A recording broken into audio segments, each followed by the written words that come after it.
if you are married, if you go, I am married, I think that myth is absolutely valid. The passion will wind down with time if you're married. However, if you do marriage, meaning you are actively investing in your marriage, then I would completely disagree with that. I would say that's not the case at all. I am Gabriela. And I'm Elie. And to this day in 2024, we've been married for 25 happy years.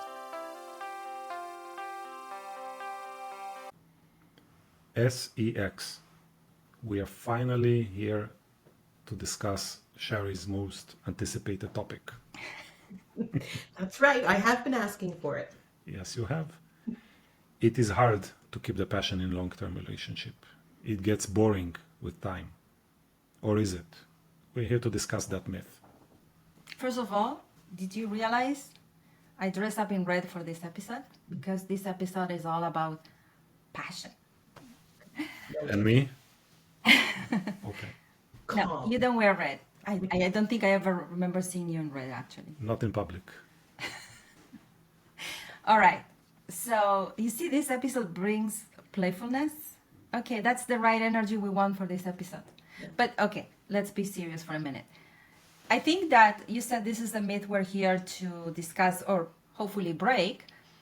If you are married, if you go, I am married, I think that myth is absolutely valid. The passion will wind down with time if you're married.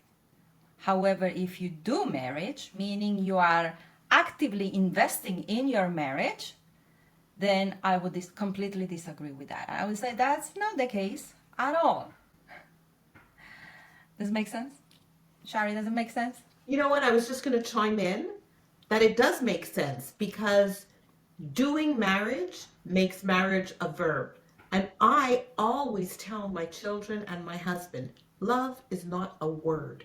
It's a verb, it's an action, it's an expression, it's something we do. It's not just something we talk about, we show it. So, yeah, carry on. I'm interested.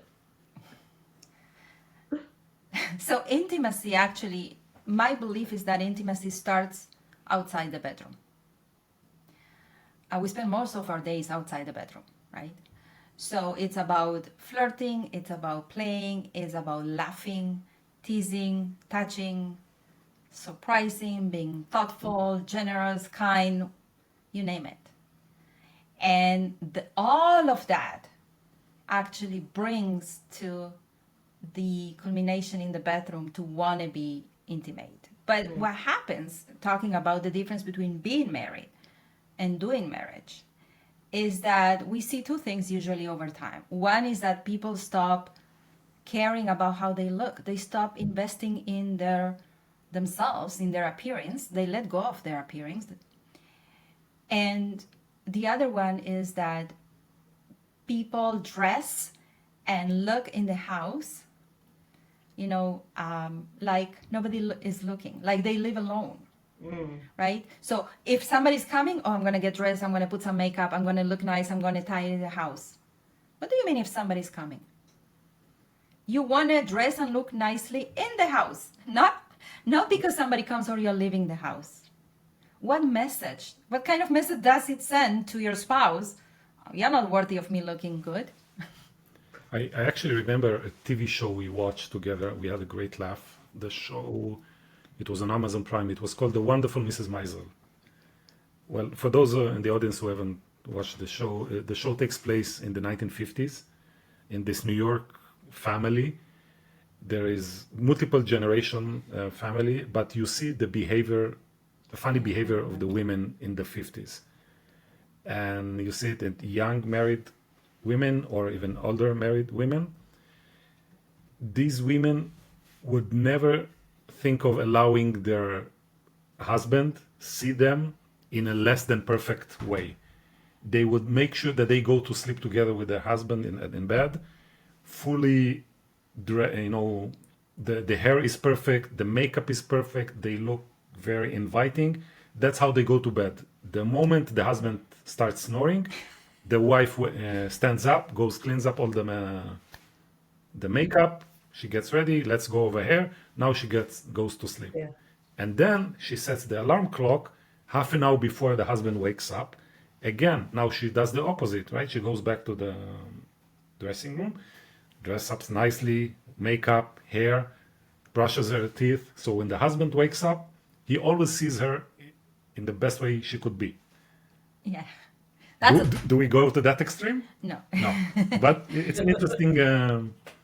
Maybe that's the way. We've gone to the other extreme Yes. since the 1950s, and I think that that's open for discussion. It's like how relaxed and comfortable are we going to get with our spouses that we forget we are each other's romantic partner, right? That's right. We start looking sloppy. Yeah. Like you know, your eyes are not relevant to me. I believe the home is sacred and our spouse should be our favorite person. So I always want to be at my best at home, not outside the house. Yeah. It's I think this is knowledge that previous generations knew, because I remember your mom once telling me that her mom taught her, when you wake up in the morning, you clean, you wash, you look nicely, you put some lipstick, and then you start your day. And okay, I don't wear lipstick so much, but it's the principle. I think that there is some knowledge that previous generations knew, not to go to that extreme like in the series of Mrs. Maisel, but you know, I The don't know. principle still stands, right? You take care The of. principle You stands. care about yourself. You care about how you look. You have to be desirable, and I don't mean that you have to be the most attractive person, but you have to look clean and nice for the other person to want to be with you. You have to do your part, because one thing Are we for sure, talking to both men and women now? Definitely. definitely, Okay. definitely. Because as we're having this conversation, I'm listening and I'm thinking only women for some reason, but there are plenty of men who could get out of sweatpants, right? Or an oversized sweatshirt and put on something that makes them look as attractive as they really are when they're actually dressed to go out. But I kept feeling like this conversation was going towards women.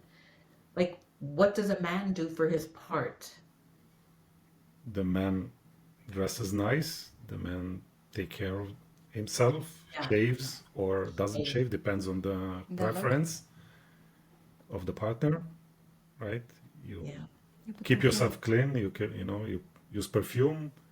after You shave, keep yeah. yourself healthy. Does he let go of the remote control sometimes? There are limits. Sorry. Okay, sorry, that was a sidebar. It's a good one. It's a relevant one. Yes. Yes. But seriously speaking, passion needs change, right? The question is, do we need to change the person? Or are we able to go as deep with this person that we're able to see beyond our eyes too? Because the more we mature, the more we fulfill ourselves, the more we look at ourselves, the more we evolve, the more we change. And when you overcome challenges together, that helps you see other sides of your partner. And I think that when we look at change, you know, I don't mean that we need to be bipolar, but we also play different roles. There's the role of us as parents. Then there's the role specifically for us sometimes working together. So the role of us as entrepreneurs together, thinking about ideas and executing. And then there's the role of us as husband and wife and lovers. These are all different roles. And if we can switch between all these roles, and we are always changing, and it's so much fun, actually, right? Because when we are with the children, we're in a certain way. When nobody's in the house, we're in a different way. So can you during the day, can you be in different roles and not stop playing the role that you play when you just met or when you just got married? Somehow people stop playing that role and they let the other roles completely take over. The role of parents, the role of having to provide. And why? We're adding, we're not taking away. And I think that when you do that, you are adding roles, you are seeing new sides of your spouse. You don't have to let go of the role of lovers and husband and wife. I don't know if this makes sense what I'm. It does. And I think, if I were to reflect it back in using different language, let's say, um, the sad truth is that if you are a couple navigating, a growing family, young children, school, all their stuff, what ends up happening is our day and our time and our energy gets eaten up by, for the sake of the children, everything that we do for them.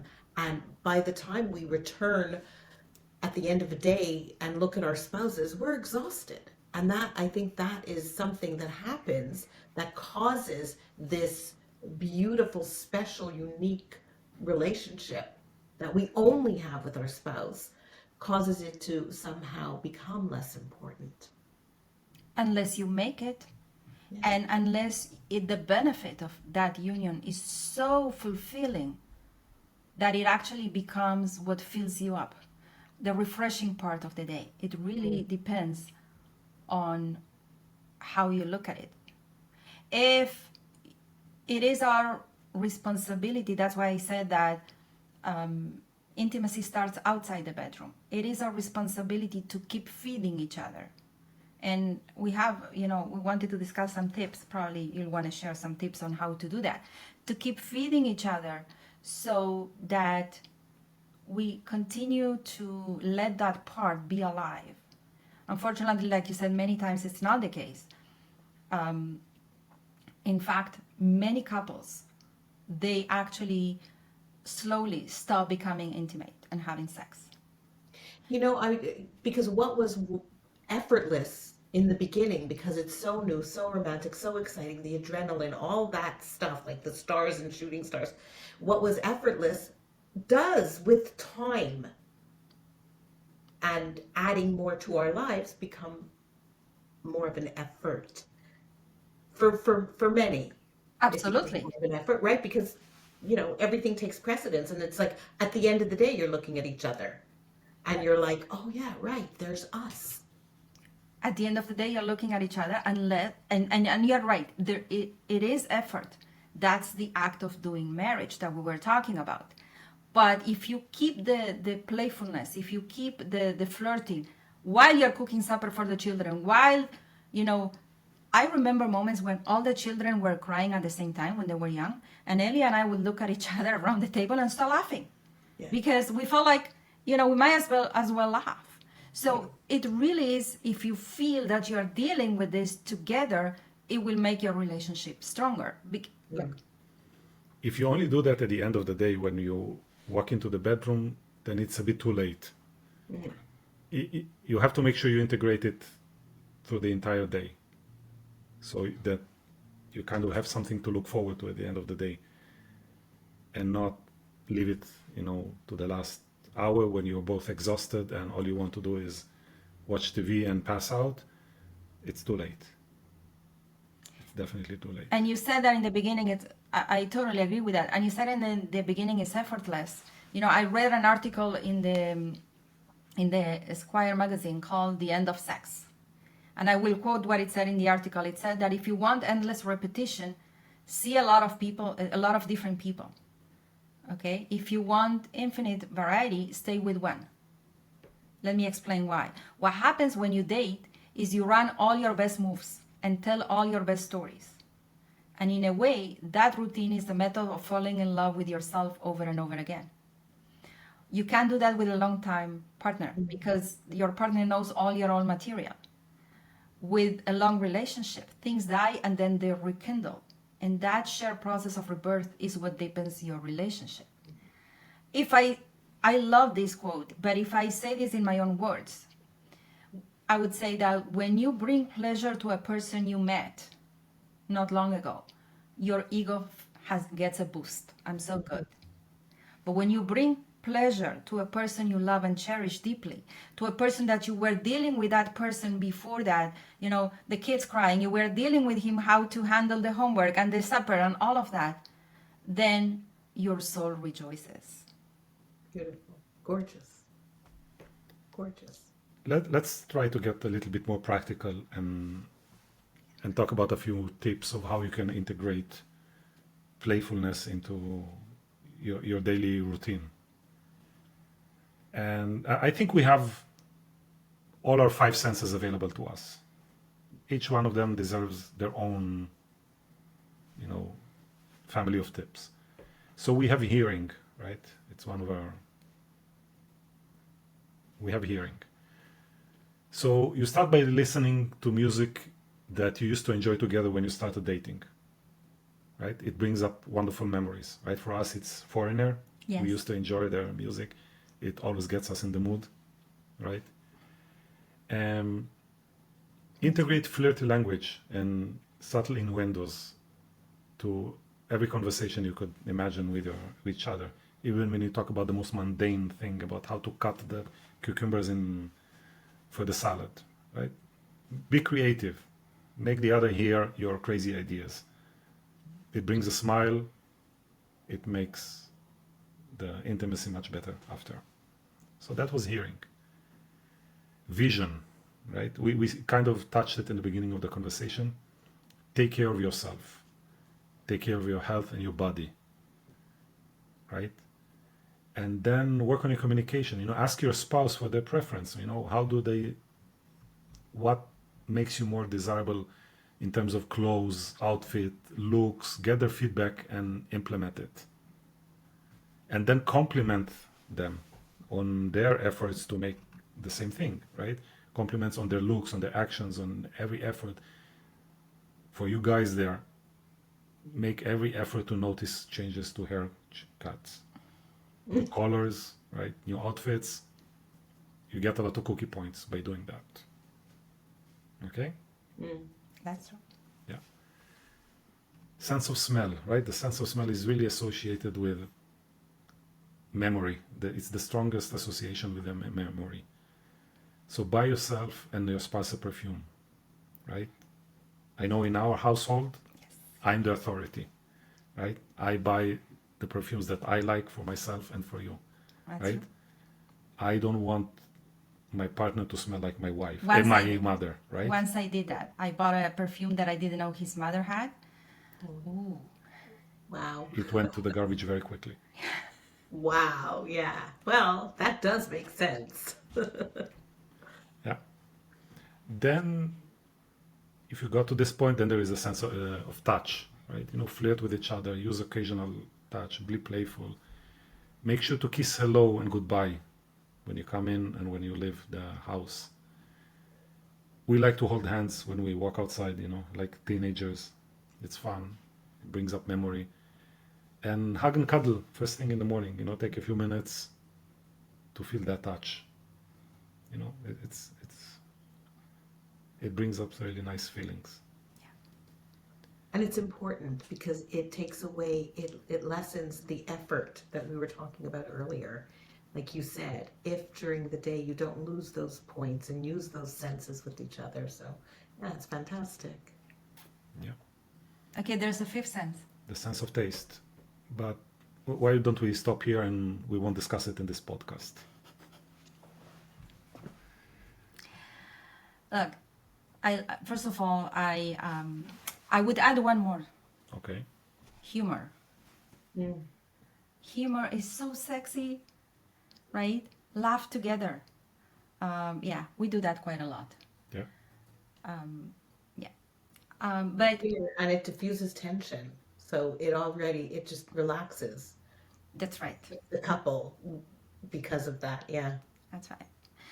I think the bottom line is we want to be creative. We want to use our senses, our imagination to convey the message to your spouse. I see you. I like you. I notice you. You're desirable to me. And I'm considering you. Like I'm actually thinking about what you want me to be for you in that area. Yeah. That's right. I'm considering you. That's right. I'm keeping myself at my best. For me, of course, but for you too. Yeah. Yeah. Exactly. I think is not taking it like, oh, you have to like me. No, you don't have to. I'll do my best for you to like me, right? I will help you. Yeah, I'm helping you like me. That's right. Yeah. And that's true intimacy, really.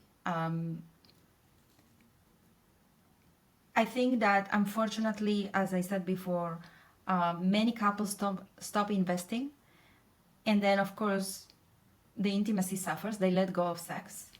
But I know my students have heard me say that sex is like vitamins to the relationship, and when people stop being intimate, they're actually starving their relationship. Okay.